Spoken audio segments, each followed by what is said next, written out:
فرمائیں۔ السلام علیکم ورحمۃ اللہ وبرکاتہ۔ ان الحمد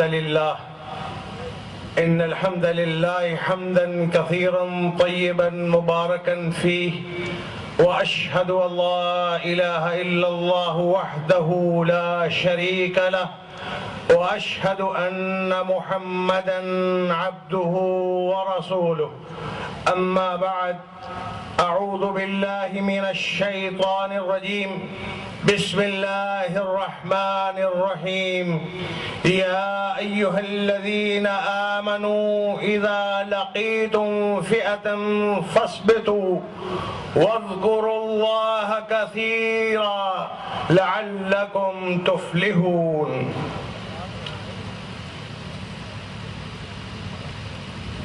شریعت اسلامیہ کے پاسبان و محافظ علماء کرام، غیور و جسور بزرگوں،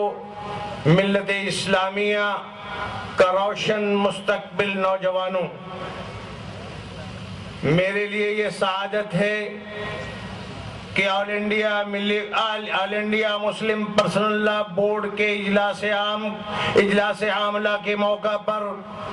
اس عظیم الشان جامعہ کے اس وسیع حال کے اندر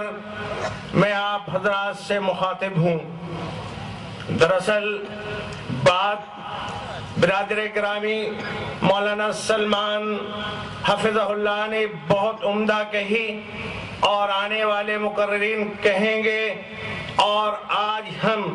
جس شریعت کی حفاظت کی بات کرتے ہیں، جس اصلاح معاشرہ کی بات کرتے ہیں، ہم اپنی اصلاح کرنے کے لیے بات کرتے ہیں، جبکہ بات ہم دوسروں کے لیے، دوسروں کی اصلاح کے لیے آئے تھے۔ جب ہم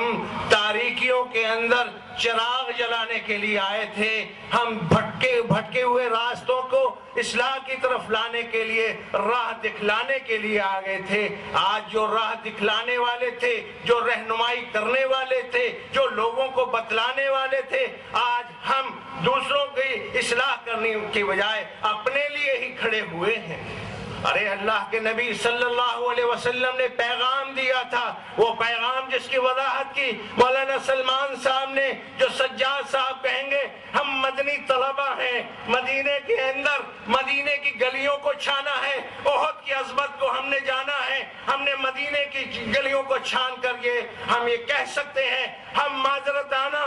معذرت کی باتوں کو نہیں جانتے ہیں، ہم اقدام کی بات کرتے ہیں۔ نبی اکرم صلی اللہ علیہ وسلم نے کوہ صفا پہ ایک بات کہی تھی، یا ایھا الناس، پوری دنیا کو ہم پیغام دینے آ رہے ہیں، یہاں کے برہمنوں کو پیغام دینے کے لیے آئے ہیں، وہاں کے یورپ کے کرسچنوں کو پیغام دینے کے لیے آئے ہیں، اسرائیل کے صہیونیوں کے لیے آئے ہیں، پیغام دینا ہے۔ یا ایھا الناس، یہ وہ کلمہ تھا جس نے بغیر کسی ترشول کے، بغیر کسی تلوار کے، بغیر کسی توپ کے انقلاب برپا کیا تھا۔ ایسا انقلاب جو محبت کا انقلاب تھا، ایسا انقلاب جو مودت کا انقلاب تھا، وہ انقلاب جو تمام بتوں کو پوچھ کر، تمام معبودان باطل کو چھوڑ کر، توڑ کر صرف اللہ کی طرف، اللہ کے آگے جھکاتا تھا۔ جو اللہ کے سامنے جھکتا تھا، اللہ تبارک تعالیٰ اس کو سر بلند کرتا تھا۔ آج ہم نے اپنے بت بنا لیے، آج ہم نے اپنی انا کے بت بنا لیے، آج ہم نے اپنے رسم و رواج کے بت بنا لیے، آج ہم نے شریعت کو چھوڑ دیا۔ ہم نے جس شریعت کے تعلق سے آج ہمارے اوپر الزام لگائے جا رہے ہیں، ہمارے مدارس کو ملیامیٹ کرنے کی کوشش کی جا رہی ہے، ہم معذرت کے پٹورے لے کر حکومتوں کے سامنے جا رہے ہیں، ہم حکمرانوں کے سامنے جائیں، جبکہ قرآن کریم ان ھذا القرآن یہدی للتی ہی اقوم، ساری دنیا کو انقلابی راستے پر، ساری دنیا کو اچھائی کے راستے پر، ساری دنیا کو خیر کے راستے پر ڈالنے والا یہ قرآن ہمارے پاس ہے۔ اس لیے ہم نے اس کا مثالی کردار پیش کرنا چھوڑ دیا۔ ہم نے جو آئیڈیل ہمارے لیے تھا، اور ہم نے وہ آئیڈیل اپنا نمونہ پس پردہ ڈال دیا۔ ہم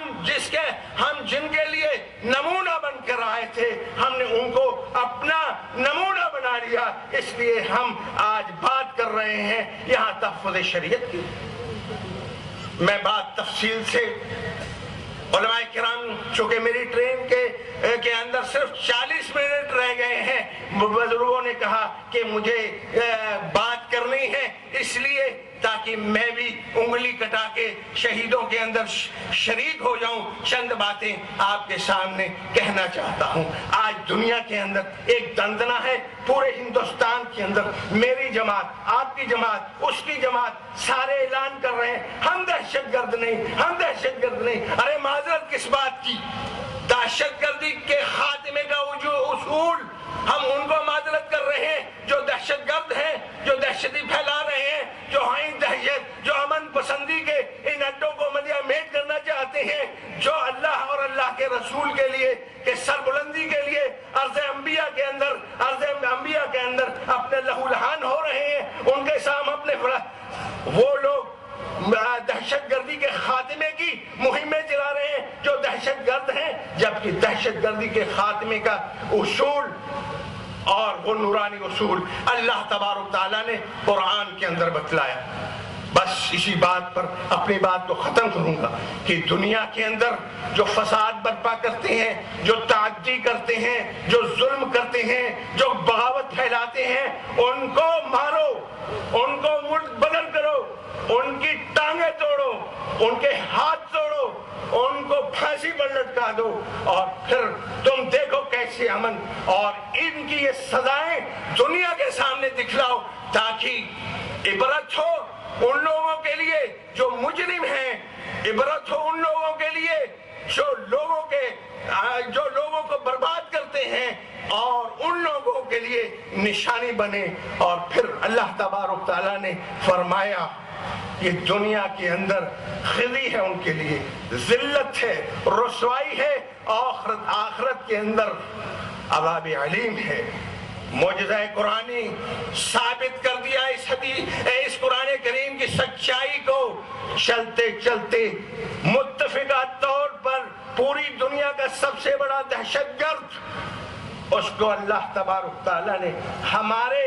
ملک کے اندر، ہمارے معاشرے اور سوسائٹی کے اندر، ہمارے سماج کے اندر جوتا دکھانا سب سے ذلیل ترین بات یہی ہوتی ہے اور سب سے بدترین مثال ہوتی ہے۔ اور ایک غیرت مند مسلمان نے اور ایک نوجوان نے اپنی حمیت کے اندر اس کو چھوٹا مار کر یہ ثابت کر دیا، اللہ قرآن کی سچائی کو ثابت کر دیا، قرآن کے معجزے کو ثابت کر دیا کہ دنیا کے اندر رسوائی ہے اور آخرت کے اندر عذاب علیم ہے۔ دوستو، عزیزو، بزرگوں، بھائیوں، علماء کرام اور ساتھیوں، ہم سفروں، آج ہمیں پیغام دینا ہے اسی طریقے سے جیسے رسول پاک نے دیا، اسی طریقے سے پیغام توحید کے ذریعہ، کتاب و سنت کے ذریعہ، اور اپنے سلف صالح کے ان نمونوں کو اختیار کر کے اللہ کے نبی پیغام کی بات آئی ہے، کہاں گئے رسول اللہ صلی اللہ علیہ وسلم کا وہ اسوہ؟ کسرا کو آپ نے خطوط لکھے تھے، کس لیے خطوط لکھے تھے؟ اسی حقانیت کو قبول کرنے کے لیے۔ ہم جب تک اپنی دفاعی پوزیشن میں رہیں گے ہم کچھ نہیں کریں گے۔ ہمیں دنیا کے ان امپائروں کو، دنیا کے ان ظالموں کو، اپنی حکومت کو، دوسری حکومتوں کو اسلام کی سچائی کی دعوت دینی چاہیے۔ اس کے بغیر مسلم پرسنل لا کا تحفظ نہیں ہو سکتا۔ ہم خود عمل کریں اور اسوہ رسول کو اپنائیں، اور اسوہ رسول کو اپنا لیا، وہ نمونہ پیش کر دیا، تو دنیا کے اندر ہم صحیح معنی میں خیر امتی ہوں گے، رسول اللہ صلی اللہ علیہ وسلم کے وارث ہوں گے۔ علماء کرام، ہم تبھی حق ادا کر سکیں گے، ورنہ کہیں ہمارا علم، ہماری بات، ہماری معرفت جو ہم نے سیکھی وہ ہمارے لیے وبال نہ بن جائے۔ اللہ ہم سب کو اس بات کی توفیق دے۔ وآخر دعوانا عن الحمد للہ رب العالمین، والسلام علیکم ورحمۃ اللہ وبرکاتہ۔